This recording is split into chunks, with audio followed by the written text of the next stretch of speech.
Bien, señores, en Salud y Provisión tendremos hoy dos invitados. El doctor Hanna nos va a ayudar con la doctora Torres. La doctora Kenia Torres. Kenia Torres tiene una especialidad normal que es gastroenteróloga. Y ella hace todo lo que hacen, pero ella hace un procedimiento que yo no lo conocía, doctor. Porque es reciente también. Sí, doctora Torres, mire, hay un problema con este señor. Y es que cada vez que yo hago esta mención, tengo un problema. Yo digo que las endoscopías, gastroscopías, sí, deberían imprimirla, porque siempre dan lo mismo. Helicobacter pylori, hernia hiatal y gastritis. Todo el mundo dice, no es verdad. Le toman fotos. Y ahora, doctora, en todos los análisis, hígado graso.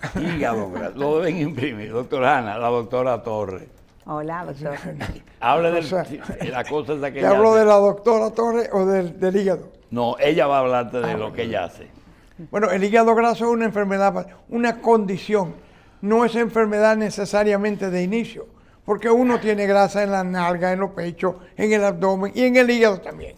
Hay una proporción entre la grasa del hígado y la grasa corporal. Pero hay gente que por una condición u otra desarrollan exceso de grasa en el hígado, que es cuando el sonografista compara la sombra del hígado con la sombra de la corteza del riñón y te dice está más oscura que lo que tiene que estar, por lo tanto tiene mucha grasa. Doctor, ¿y es una sonografía del hígado, realmente? Sí. Lo que pasa es que la sonografía abdominal es el estudio de imagen, digamos, dentro de los estudios sencillos que nos orientan a la presencia de grasa a nivel hepática.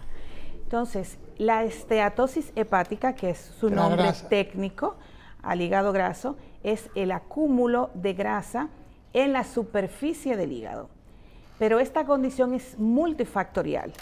Tiene mucho que ver con el sedentarismo, con la mala alimentación, pero también tiene mucho que ver con alteraciones metabólicas como la diabetes, con trastornos cardiovasculares, sobre todo la hipertensión arterial, algunos trastornos tiroideos, o sea, tiene muchas cosas e incluso hay un factor genético que se ha determinado. Hay un gen que se llama PNPLA3, que lamentablemente en nuestro país no tenemos forma de cómo determinarlo, pero que sí vemos ese 8% de esa población delgada, que se cuida, que come bien, que hace ejercicios y que aún así tiene esa predisposición a llevar grasa al hígado. Cuando yo era muchacho existía lo que llamaban NASH, Non-Alcoholic Steatosis Hepática. O sea, se llama todavía así, lo que pasa es que hace poco se cambió un poco la tecnología y esa N de NASH se cambió ahora a M. Y ahora es MASH, porque en vez de ser NASH, ahora es metabolic. Doctora, ¿la fibrosis aparece en ese examen también?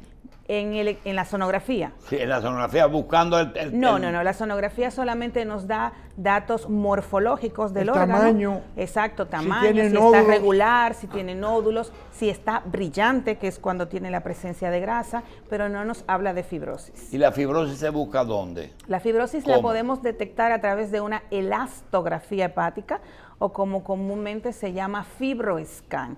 Esta es una técnica de última generación, la tenemos en el país hace aproximadamente 4 años, por supuesto que ya en Estados Unidos y en Europa tienen mucho más de 10 años con ella, pero es una, digámoslo así, una biopsia hepática no invasiva. Sí, porque antes de esto lo que se hacía es que se ponía una aguja especial que se llama Mankini de hígado. Y se hacía una biopsia y tú veías si había grasa y había fibrosis. ¿Cuál es la causa de una fibrosis, doctora? La fibrosis tiene muchas causas, hay muchísimas condiciones hepáticas que te pueden llevar a una fibrosis. La fibrosis es el paso intermedio entre la inflamación hepática o hepatitis, la fibrosis y luego, obviamente, un hígado fibrótico es la antesala al desarrollo de una cirrosis hepática. Bien. No todo el que tiene fibrosis va a ir a una cirrosis, pero sí es cierto que todo el que tiene fibrosis tiene una predisposición aumentada a desarrollar una cirrosis descompensada o a que ese hígado sea un caldo de cultivo para el desarrollo de lesiones tumorales. Kenia, entre bomberos no se pisa la manguera y entre médicos tampoco hay secreto. ¿Cómo se trata el hígado fatty, el hígado graso? Vamos a ver, el hígado graso tiene dos fases. Una fase en donde solamente tenemos grasa a nivel hepático sin fibrosis y otra fase donde ya hay fibrosis y ahí ya se denomina esteatohepatitis. Entonces, hay muchísimos medicamentos que están ahora mismo en ensayos clínicos avanzados para ayudarnos a detener el desarrollo de esa fibrosis, pero todavía no tenemos datos concluyentes. Hay un medicamento que es a base de una molécula que se llama el anfibranor, que más o menos se está estudiando y que posiblemente sea una opción terapéutica. Luego, el hígado graso donde no hay fibrosis, lo básico es el cambio en el estilo de vida, dieta balanceada y ejercicios físicos. Eso sí que está comprobado, que ese paciente que hace esos cambios importantes en su estilo de vida, un 30% disminuye bastante ese porcentaje de grasa. Ese va al cielo, el que se cuida y hace ejercicio y come bien. Bueno, lo que pasa es que lamentablemente manejar el hígado graso depende mucho del paciente. Claro. Cuando tú tienes un paciente que tú le dices, es que el tratamiento tuyo depende de ti y es que tú comas bien y hagas ejercicio, lo primero que te pregunta, ¿pero tú no me vas a dar una pastilla? No, es esto lo que va. Entonces, cuando depende mucho del paciente, es un poquito más Tú no difícil. mencionas alcohol, Doctora ni Torres. acetaminofén, ni nada. No, porque ya el alcohol, la acetaminofén, las hepatitis virales son otras causas de fibrosis. El doctor Hanna le puede pasar esta información o le da esta lectura, porque hace 50 años que yo la escuché, lipotrópico y lufametichol. Doctor, hable de eso a la doctora, que ella no había nacido. Ella no estaba No. nacida. No, cuando pero él- dígale lo que Ella es tiene eso. apenas 27 años Sí. y tú le estás... Está llegando ahí, déjala ahí. Hable de esas dos cosas, doctor. Era una combinación de aminoácidos que se utilizaban, se llegó a utilizar antes de sentarse a beber. Tú te Ya. tomabas un lipotrópico Ya. y entonces tú, ahora vamos a beber. Sí. Después decían, nos vamos a tomar leche primero porque eso aplaca el alcohol. Déjeme decirle, Y doctor hay quien Hanna, llegó a comer antes que de comenzar a beber. lipotrópico era. que sí. lamentablemente, probablemente no con esos términos, porque ya tiene un nombre comercial, Ya le cambiaron. todavía Se usa. muchos de nuestros pacientes, Sí, antes de sentarse a tomar alcohol, entienden que van a proteger el hígado con Epamers. vitaminas Ajá, hepáticas. sí, sí. Vamos a decirlo así. Que también es No, una... porque Que se eso, es un, llamaba- que eso es un error garrafal y no tiene ninguna autoridad científica. Pero no Porque hay se más llamaba poder que el de la mente. No, sabes que los laboratorios refuerzan, se llamaba metichol y después lufametichol. Sí. Doctor, Mira, el hígado es un órgano tan importante por su tamaño, por su localización, es el filtro de todo lo que entra por el estómago. Y mucha gente le teme hablar del hígado. Sí. El hígado es como un órgano secreto. Si yo tengo cirrosis no se lo digo nada. Si tengo grasa, eso no se habla en la casa. Sí, sí. Porque eso implica que tú no vas a comer nada. Háblame del hígado como factoría, como laboratorio. Eso es justamente, es la industria más importante de nuestro organismo. Obviamente vamos a respetar el cerebro, los riñones, que también tienen sus funciones particulares, pero el hígado es la máquina realmente. Entonces es un órgano tan maravilloso que ejerce tantas funciones y sobre todo es un órgano tan noble, aguanta tanto, que realmente cuando viene a presentar una afectación es porque ya lo hemos machacado mucho. No hay que dejar de lado que cada uno de nosotros tenemos una idiosincrasia hepática y la particular. enorme capacidad de regeneración que tiene el hígado. Por eso es que es tan noble. O sea, a pesar de todo el daño que le podemos hacer, es capaz de, luego que hacemos esos cambios de lugar, el volver a y recapitular. en los trasplantes, doctora, eso que está diciendo ustedes que regenera, ¿es una parte, cualquier parte, o hay un lóbulo hepático que hay que trasplantar? Sí, déjame, a mí me encanta esa pregunta porque a veces el paciente entiende que ese que se le trasplanta ese lóbulo trasplantado, cree que va a ser como una especie de mimetismo y que todo el otro pedazo del órgano se va a volver bueno, y no es así. Obviamente se elige un lóbulo hepático que sea, si tiene una lesión, por ejemplo, un tumor, y se puede trasplantar ese lóbulo hace la función que se necesita para nosotros tener una vida clínicamente estable. Es ¿de lo acuerdo? mismo que un riñón hace la función de los dos. Exactamente. Bien. Doctora Torres, del hígado podemos hablar mucho, pero no podemos dejarla ir porque no es fácil conseguirla. Y hace como 2 años estuvo aquí. Doctora Torres, en una endoscopía, o en una colonoscopía, independientemente de un diagnóstico que usted obtiene con la introducción del endoscopio o del colonoscopio. Si fuera en España se dijera de otra forma. Así mismo, endoscopio y colonoscopia. Así es. Doctora, fuera de ver o de diagnosticar, ¿qué tratamientos se hacen y específicamente qué tipo de cirugías se pueden evitar? Adelante. Mire, lo voy a decir porque hace aproximadamente, hace 2 semanas celebramos nuestro Congreso Nacional de Gastroenterología. Y fue un congreso maravilloso donde estuvo muy dirigido hacia el punto de vista endoscópico. Desde el punto de vista endoscópico nosotros podemos ya evitar cirugías que antes el paciente iba a una cirugía de colon para extirparse un pólipo o para algún tipo de resección de la mucosa. Sin embargo, ahora, primero contamos en el país con tecnologías súper avanzadas en endoscopios. Ya nosotros a través del tubo podemos visualizar la característica del tejido. Al saber la característica del tejido sabemos si es un tejido maligno. Entonces, tomar biopsia. Claro, podemos saber más o menos si el endoscopista, que obviamente debe ser un endoscopista preparado, puede hacer levantamiento de esa mucosa y hacer una mucosectomía. Podemos extirpar esos pólipos que son malignos o que tienen características de premalignidad en el mismo momento de la endoscopia. El pólipo sí, el divertículo no, ¿verdad? No, porque el divertículo es una evaginación de la mucosa, es como si fuera una cuevita que se forma en la mucosa del colon. Mira, te la voy a poner difícil. Vamos a ver. Acalasia. Acalasia es una prima tuya, Acalasia Torres, ¿te acuerdas? ¿Qué es la acalasia? La acalasia es el estrechamiento del tercio inferior del esófago. Se le llama que tiene forma de pico de pájaro porque nuestro esófago es cilíndrico y luego se va achicando, achicando, achicando y se pone estrecho. Y no pasa nada. Y no pasa nada. Ni Algunos agua. algunos niños nacen con ese problema. No. No, eso no es Es genético. Hirschsprung. ¿Eh? Hirschsprung es Sí. en el colon. Es parecido, pero es en el colon. Es en el ya. colon, pero no es que nacen a nivel esofágico.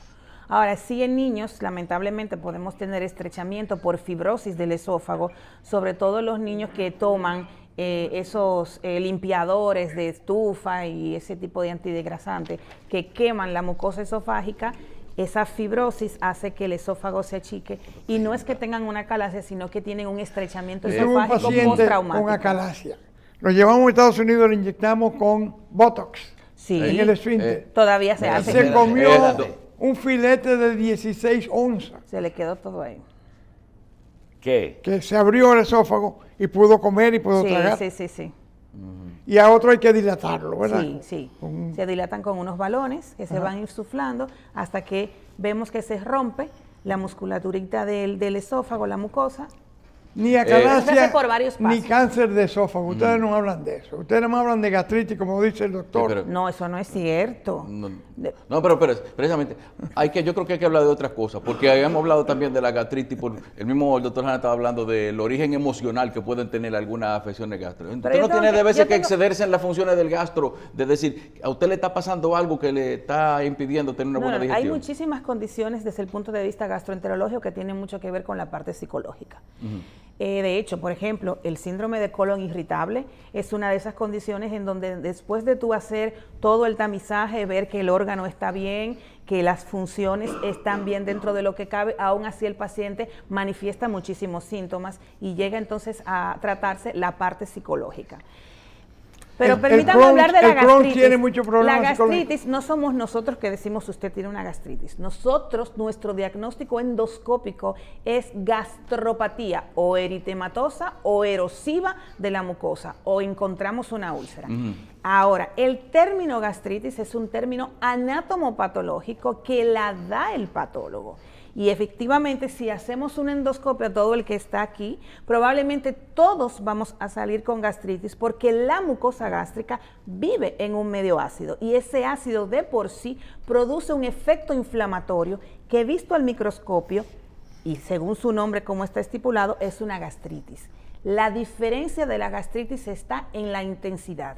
Si es leve, si es moderada, si es severa y si tiene Y síntomas. sin ningún tipo Y de no te olvides la prostaglandina que está ahí también haciendo el trabajo. claro, por a ti no te supuesto. gusta la prostaglandina. No, a mí- Y sin, A mí me tener gusta. que hacer introducción de gastroscopía.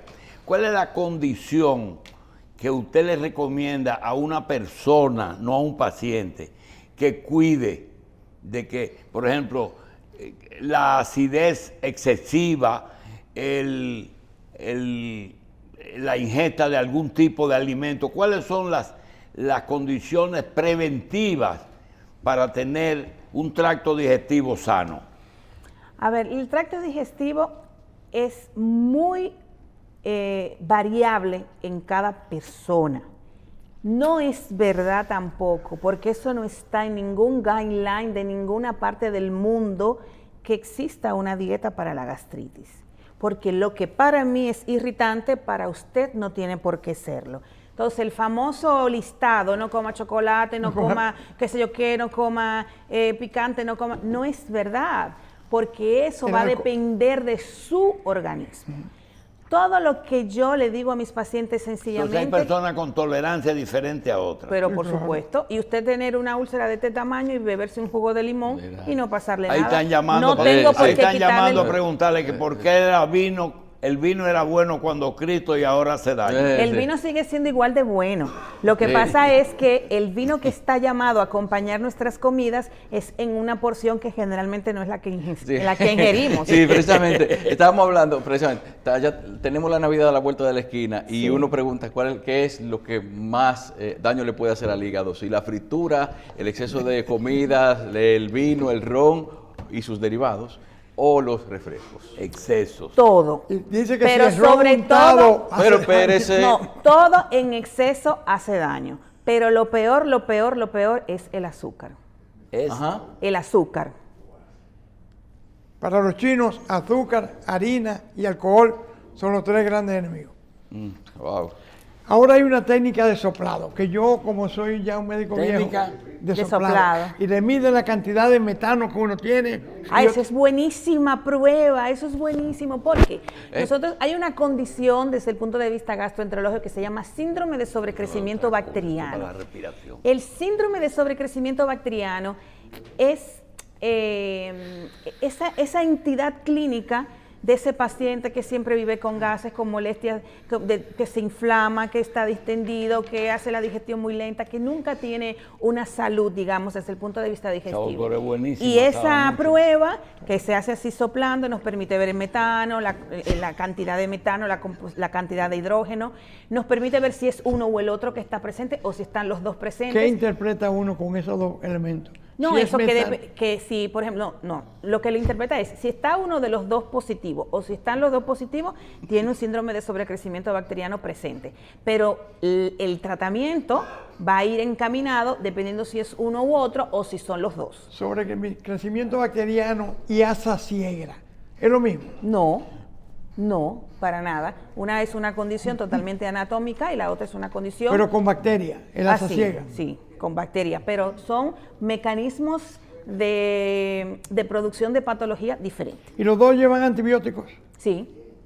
¿Por qué? Doctora, Porque- el paciente que llega al consultorio de Déjame que un me gastro referido, es decir, porque no llega solo, alguien, Sí. un médico refiere. ¿Cuál es la enfermedad más común que ustedes ven? Bueno, yo en mi No la caso, que en mi buscan, caso no la yo que tengo que ven. dividir mi consulta en dos, porque yo soy hepatóloga. Entonces, a mí me refieren muchos pacientes con enfermedades hepáticas, no necesariamente hígado cosa graso. es? Hepatólogo. Hepatólogo. Especialista en hígado. Hígado. Sí. Tú sabes que yo hice 6 meses de patología en Boston con uno de los más grandes patólogos, Swift. Ah, sí. Ajá. Doctora, y vamos entonces al hígado. Sí. De las enfermedades Hepáticas. no, de las enfermedades del sistema gastrointestinal, ¿qué porcentaje es hígado? No. Es alto, ¿eh? No es alto, pero no es alto porque no se busca. Ah, hay Porque, que no se, pensar en porque él. no se busca. Entonces, por ejemplo, ya eso también es otra cosa que está cambiando y ya nuestros médicos están haciendo mucho tamizaje, ya se le manda a hacer pacientes sus pruebas virales, a todo el mundo se le está determinando hepatitis B, hepatitis C, No a porque todo es el que mundo, gracias a las Dios. enfermedades del hígado, la mayoría son asintomáticas. Y al ser condiciones asintomáticas, como el paciente no siente nada, generalmente no se buscan.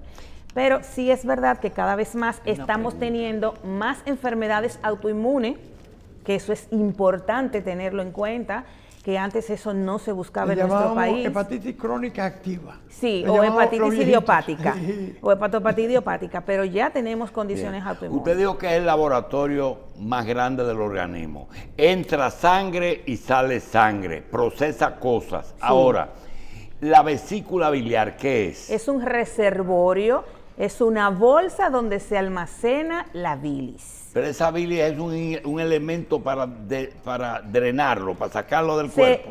Se drena, pero Un tiene una digestivo. función. La bilis tiene es... su función. Claro, Que la era bilis como- es como, vamos a decirlo así, bien práctico. Es el jabón. Como el jabón de fregar las grasas. Así mismo. Es nuestro jabón de fregar los platos. Sí, sí, Nosotros ingerimos los alimentos que no es ¿Y comer con dónde aceite. hace eso? ¿En el hígado o en el intestino? En el intestino. En el intestino. Primera ya. porción del duodeno. ahí Exactamente, primera porción del duodeno.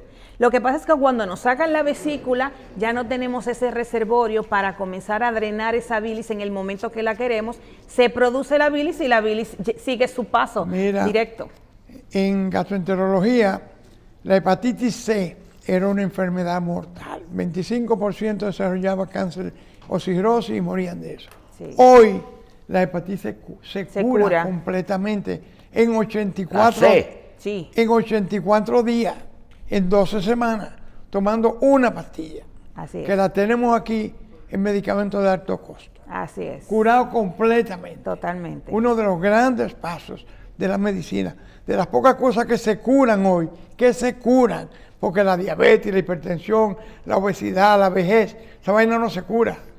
En su especialidad. Pero déjame decir una cosa Sí. de eso, porque eso es muy importante. Y es bueno que la gente sepa, porque todavía lamentablemente, primero hay muchas personas que no saben que tienen un virus C y lo tienen, y luego hay muchas personas que en su momento llevaron un tratamiento Con que fue a interferón. base de interferón y Y ribavirina, la que era enfermaba nefasto, mucho, sí. y la gente le cogió miedo y no ha querido volver a tratarse. Sin embargo, como dice el doctor Hanna, efectivamente en nuestro país tenemos la combinación en una misma tableta de 2 antivirales superpotentes que curan la hepatitis C. Para nosotros y para el mundo se supone que en el 2030 nosotros tendríamos que haber erradicado el virus C.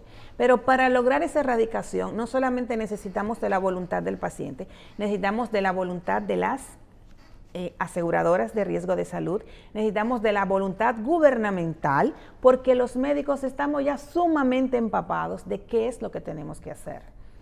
Pero el paciente El no gobierno- tiene el gobierno está acceso cumpliendo, a ¿eh? ese El tratamiento. gobierno está cumpliendo. El gobierno sí, pero se supone que debe ser una enfermedad o una condición, porque no es una enfermedad, una condición que debe estar dentro del catálogo de salud y debe ser tratado y que el paciente pueda buscar su tratamiento en la farmacia. A eso llegaremos, estamos muy temprano, estamos muy chiquitos en estamos seguridad social, chiquitos. doctora. Doctora, mire, yo me entrené en una clínica donde veíamos cada mes 100 casos de colitis ulcerosa crónica. Sí, Mi primera noche de servicio, un muchacho de 16 años, tuvimos que operarlo 4 veces, a resecar un pedazo, porque seguía sangrando como loco, tenía 12, 13, 14 unidades de sangre. Y luego Crohn's surgió en el colofón de la colitis ulcerosa. Sí. Háblame un chin de eso antes de que te vaya yo. bueno, ahí Te va a también quedar se aquí han el hecho día ¿Es la entero. muchas... enfermedad de Crohn? Ya, Enfermedad de Crohn. Sí. sí, son de los dos tipos de enfermedad inflamatoria intestinal. Está la colitis ulcerativa y está la enfermedad de Crohn. Entonces, la colitis ulcerativa se erradica principalmente a nivel de colon y la enfermedad de Crohn puede afectar todo lo que es el tubo digestivo, desde el esófago hasta el ano. Entonces, gracias a Dios también contamos con grandes avances a nivel de la terapéutica y muchos de nuestros pacientes están sumamente bien controlados con los biológicos. Hay algunos que Esos ya son no- anticuerpos que- monoclonales sí. especiales para eso. Hay algunos que no necesitan llegar a los biológicos porque su condición clínica nos permite manejarlos de manera oral y con otro tipo de medicamentos. y otros lamentablemente, digo lamentable porque tienen que ir a biológicos, pero los biológicos han venido a resolver una condición clínica bastante dramática, sobre todo para pacientes jóvenes que son los que se ven más afectados por la enfermedad inflamatoria. Vamos a terminar y vamos al otro lado. Como usted hace endoscopía, a pesar de que es hígado, ¿qué porcentaje en colonoscopías regulares Sí. ustedes encuentran cáncer de colon? Más o menos es como en un 10% de los pacientes, y eso ¿Un es 10? mucho. Y ha comenzado a bajar. Déjeme decirle una cosa con eso. Antes nosotros, o lo que está realmente establecido por guías internacionales, es que el paciente se haga su primera colonoscopia a partir de los 50 años. ¿Usted estudió en España? Sí. Sí, siga. Entonces, pero realmente... ¿Se trajo un españolito también? No, no me trajo no. Ah, qué bueno. El mío es dominicanísimo. Entonces, hemos visto que hemos tenido que variar un poquito esa edad para hacer el primer tamizaje de colonoscopia, porque estamos viendo mucho cáncer de colon en pacientes jóvenes. 40, desde los 40 Sí. Sí. Doctora, yo no sé dónde usted estaba, pero gracias por estar aquí. A cada rato tiene que venir. Pero una ñapa. No, yo cada vez que me Si a inviten tu para mí materia es un fecal placer. tú le haces una prueba de sangre oculta, Sí. te puedes eliminar el 30% de la colonoscopía. ¿Sí o no? Sí y no. Sí, no. Hablamos Sí después de eso. y no. Bien. Doctora Kenia Torres, gastroenteróloga, hepatóloga, gracias por estar con nosotros. Gracias por la invitación.